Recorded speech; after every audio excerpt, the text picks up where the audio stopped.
আপনার 1971 সালের পরাজিত শক্তিকে পুনর্বাসিত করার জন্য নতুন রাজনৈতিক দল গঠন করেছেন।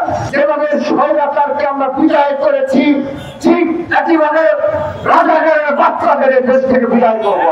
আজকে গোপালগঞ্জে যে বর্বরিত হামলা চালানো হয়েছে তার আমরা নিন্দা জানিয়েছি, কিন্তু আমরা তাদেরকে সতর্ক করছি 71 সালের পরাজিত শক্তিদের উপর ভর করে রাজনীতি করার প্রবণতা থেকে বের হয়ে আসুন।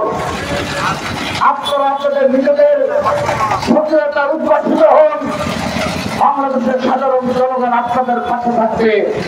কিন্তু যদি এদিন দৃশ্যমান হচ্ছে দিনকে দিন আপনারা 1971 সালের পরাজিত শক্তিকে পুনর্বাসিত করার জন্য নতুন রাজনৈতিক দল গঠন করেছেন। আমরা সবই বুঝতে পারি আপনাদের সমাবেশে কোথায় থেকে লোকজন নিয়ে আসা হয়, আমরা সেগুলো সবই কাজ হিসাবে বুঝতে পারি। আহ্বান জানাচ্ছি এই 71 সালের এই ঘাতক রাজাকারদের বলয় থেকে বের হয়ে আসুন। এখনো সময় রয়েছে, আপনাদের বয়স কম, আপনাদের উপর ভর করে আপনাদেরকে ধ্বংস করে দেওয়ার কায়দা করছে জামাত শিবির।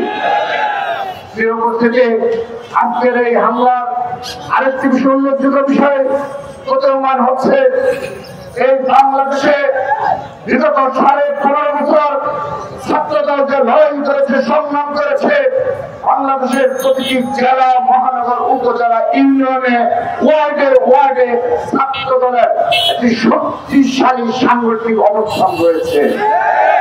কিন্তু লক্ষ্য করে দেখুন, এই গুপ্ত সংগঠন যারা রয়েছে তাদের স্ট্রাকচার কখনো শক্তিশালী হয় না, তারা গুপ্ত থেকে কখনো প্রকাশিত হয় না, কারণ তাদের যে কার্যক্রম, সাংগঠনিক কার্যক্রম, সেই সাংগঠনিক কার্যক্রমের অধিকাংশ সময় তারা ব্যয় করে সোশ্যাল মিডিয়ায় বিরোধী পক্ষকে গালিগালাজ করার ক্ষেত্রে।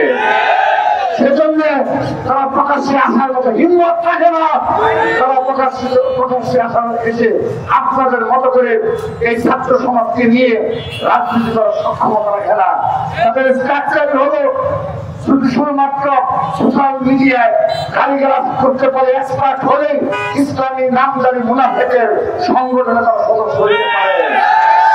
প্রিয় উপস্থিতি, আমরা সেই ইসলামী নামদারি মুনাফিককে সতর্ক করে দিচ্ছি, যদি এ ধরনের মততন্ত্র কায়েমের রাজনীতি আপনারা অব্যাহত রাখেন, আপনাদেরকে ফ্যাসিবাদ যেভাবে নির্মূল করা হয়েছে, যেভাবে স্বৈরাচারকে আমরা বিদায় করেছি, ঠিক একইভাবে রাজাকারের বাচ্চাদের দেশ থেকে বিদায় করবো।